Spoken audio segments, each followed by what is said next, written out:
छोटी सी मूर्ति निकली। उसने कहा हमारी टीचर ने, हमारी मिस ने हमको बताया था कि तुम्हारी अगर कोई चीज गुम हो जाए तो 40 मरतबा इस मूर्ति के सामने इसका नाम लेकर के उस वक्त तक करते रहो जब तक कि तुम्हारी चीज न मिल जाए। उस जाहिल आदमी ने, वो पढ़ा लिखा नहीं था, उसका वकार की बात थी, उसके आर की बात थी, अजीमत की बात थी। तो उसने कहा मेरा लड़का जाहिल रहे लेकिन कम से कम मुसलमान बाकी रहे। आज हम तालीम को चाहते हैं, डॉक्टर भी बनाना चाहते हैं। आप चले जाइए, मैं गैर मुस्लिमों की बात नहीं करता, जहां लक्ष्मी सब कुछ है। मैं मुसलमान डॉक्टरों की बात करता हूं कि आप डॉक्टर को डाकू के अलावा कह सकते हैं। मैं एक दो लोगों की बात नहीं करता, मेरी बात तल्ख है, बुरी है। आज हम जा रहे हैं, हमारा टेस्ट कराया जाता है, हमारा 6000 का MRI करा दिया जाता है सिर्फ 1500 रुपये कमीशन के लिए। क्या कोई मुसलमान जिसकी दीनी तरबियत होगी, जिसको अल्लाह का खौफ होगा, क्या वो ये काम करा सकता है? ये उस तालीम की देन है कि जहां पर लोगों को कमर्शियल बनाया जाता है, कमर्शियल सोच बनाई जाती है।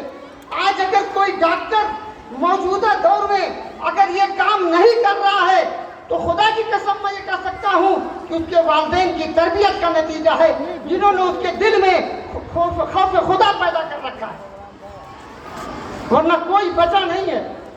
बहुत कम लोग ऐसे बच गए हैं जो अल्लाह के खौफ से कमीशन नहीं लेते। अगर मजबूरी है, जरूरत है, तब वो कराते हैं।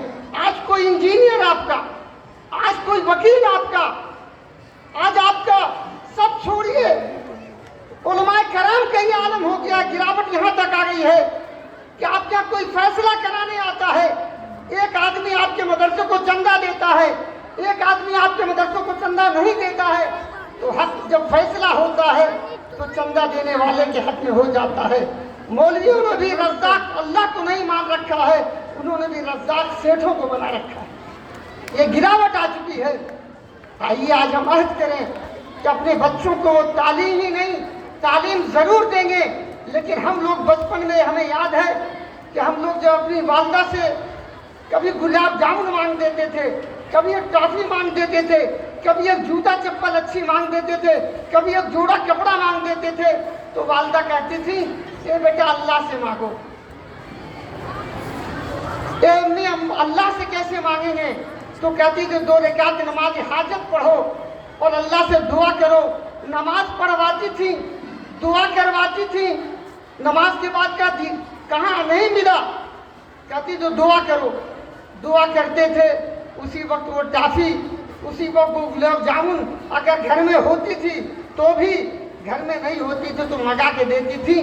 तो जब अल्लाह पे यकीन हो जाता था कि अल्लाह से बचपन में कि अल्लाह से जो कुछ मांगेंगे वो मिलेगा, मैं आपसे गुजारिश करूँगा मेरी बेटियों, ऐ बहनों, ऐ माओ, कि अपने बच्चों की तरबियत इस तरह कीजिए कि उनके दिमाग में ये यकीन बैठ जाए कि रिस्क देने वाला अल्लाह ताला है। हमारी किस्मत में जितना लिखा है, चाहे जिस मैदान में लिखा है, अल्लाह ताला हमें अता करेगा।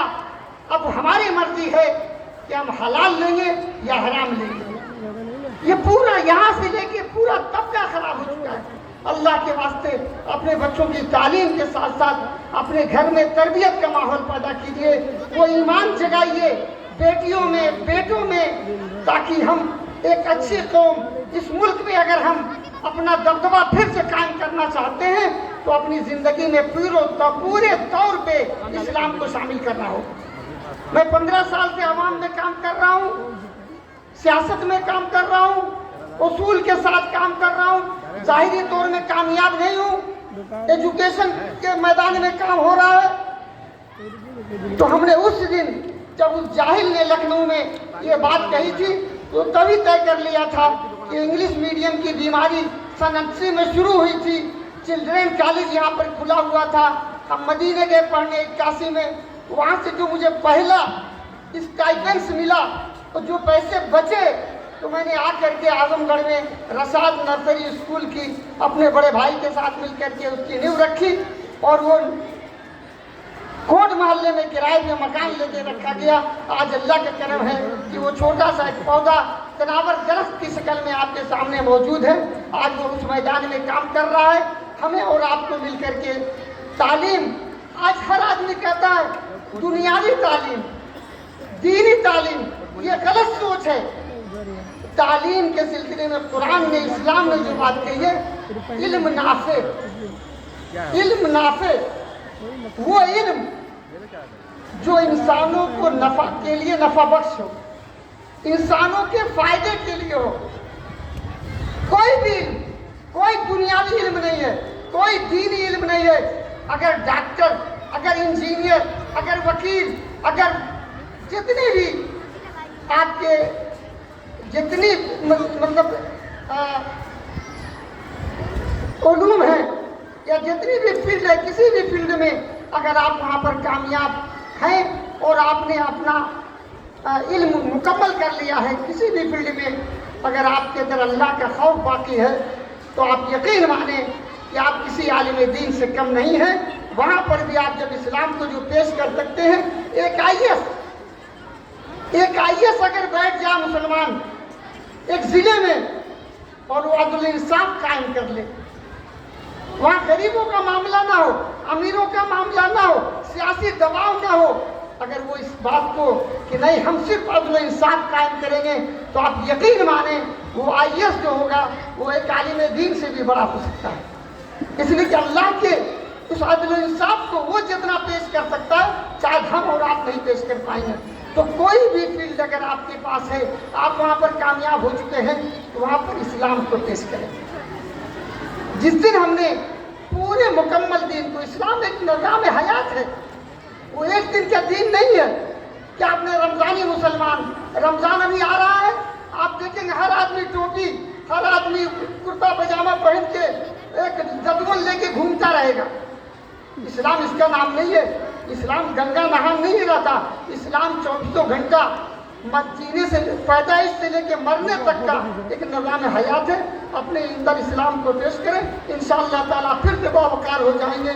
तो ज़माने में मुअज़्ज़ज़ थे, हामिल क़ुरा होकर हम ज़लील व ख़ार हैं, तारिक क़ुरा होकर तालीम के सिलसिले में अकबर इलाहाबादी ने कहा था कि अल्लाह से करे दूर तो तालीम भी फितना, अल्लाह से करे दूर तो तालीम भी फितना, अमलाक भी औलाद भी जागीर भी फितना, नाहक के लिए उठे, नाहक के लिए उठे शमशीर भी फितना, शमशीर ही क्या नारे तकबीर भी फितना।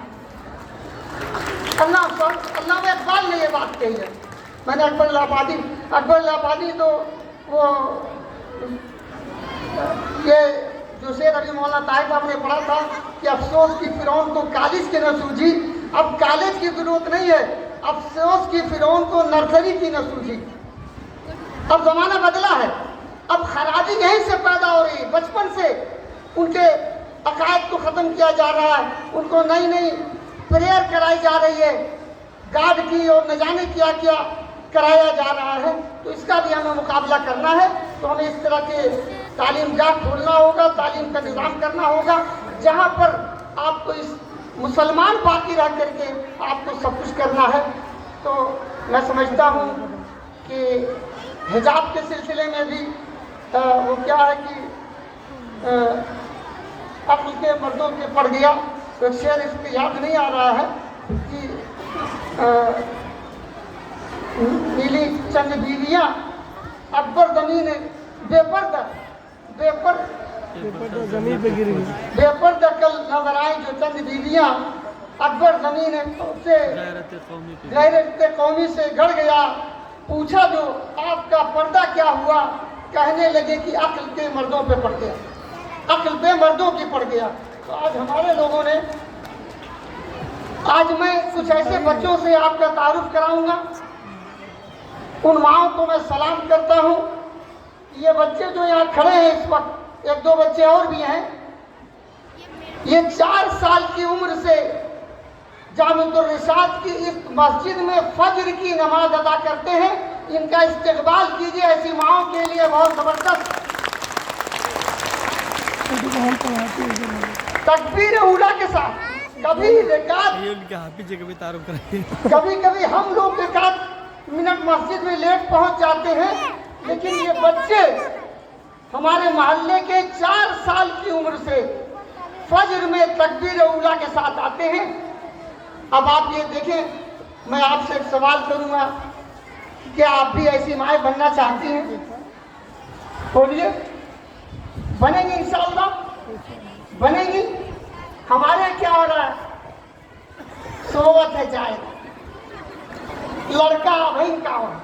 اگر آپ نے ابھی سے تربیت نہیں کی، ابھی سے یہ محنت نہیں کی، یہ بچے جب بڑے ہوں گے تو ہمارے مرنے کے بعد جو 3 چیز کام آتی ہے، ایک ہمارا اپنا عمل، ایک صدقہ جاریہ اور نیک اولاد. یہی وہ اولاد ہے کہ جب آپ کی تربیت کی وجہ سے نماز پڑھیں گے تو کوئی 1 روپیہ آپ کا خرچ نہیں ہوگا. یہ نماز پڑھیں گے پورا ان کا کم نہیں ہوگا اور پورا ثواب آپ کو ملے گا انشاءاللہ تعالی. تو مرنے کے بعد بھی انشاءاللہ تعالی آپ کا یہ عمل آپ کے لیے. تو میری گزارش ہے کہ تربیتی نظام گھر کا آپ پھر سے وہ پرانا والا نظام قائم کریں گے انشاءاللہ. اللہ تعالیٰ مجھے اور آپ کو کہنے اور سننے اور عمل کی توفیق عطا فرمائے. الحمدللہ رب العالمین والسلام علیکم ورحمۃ اللہ وبرکاتہ. میں اپنے تمام اساتذہ کرام کا، گارجینز کا، اپنے استانیوں کا، ٹیچرز کا، بچوں کا بہت بہترین پروگرام پیش کیا. ہم نے خود بہت کچھ سیکھا. بعض پروگرام ایسے تھے کہ جو آنکھوں سے آنسو آ رہے تھے، وہ ماؤں کے سلسلے میں ہو، والد باپ کے سلسلے میں ہو، اساتذہ کے سلسلے میں ایک پروگرام ہونا چاہیے تھا. کہ ہم لوگوں نے بچپن میں پڑھا تھا کہ کبیرہ سنگت ساز کی جو گندھی کی باس، جو کچھ گند نہیں، گرو گووند دو کھڑے کاکے لاگو پائے، گرو گووند دو کھڑے کاکے لاگو پائے، بل آئی گرو آپ نے گووند یو بتائے. کہ استاد اور اللہ دونوں کھڑے ہیں، ہم کس کا پیر چھوئیں؟ ان کیا تہذیب ہے پیر چھونے کی؟ یعنی کس کا احترام کریں پہلے، کس کے گنگان گائیں، کس کی تعریف پہلے بیان کریں. تو وہ کہتے ہیں کہ میں پہلے اپنے استاد کا پیر چھوؤں گا، ان کا احترام کروں گا، کہ اگر میرا استاد نہ ہوتا تو میں اللہ کی معرفت، اللہ کو پہچان نہیں پاتا. تو اساتذہ کی بھی بہت بڑی قیمت ہے. آپ کوشش کریں اپنے بچوں کو، جس طرح والدین کا رتبہ ہے اسی طرح استاد کا بھی رتبہ ہے. اللہ تعالی ہمیں اپنے اساتذہ کے لیے جو زندہ ہیں ان کا احترام کرنے کی توفیق عطا فرمائے. جو مر چکے ہیں اللہ تعالیٰ انہیں قبر کر جنت عطا فرمائے. بہت بہت شکریہ. جزاکم اللہ خیر. السلام علیکم ورحمۃ اللہ وبرکاتہ. اور اپنے مہمانوں کا بھی بہت شکر گزار ہوں.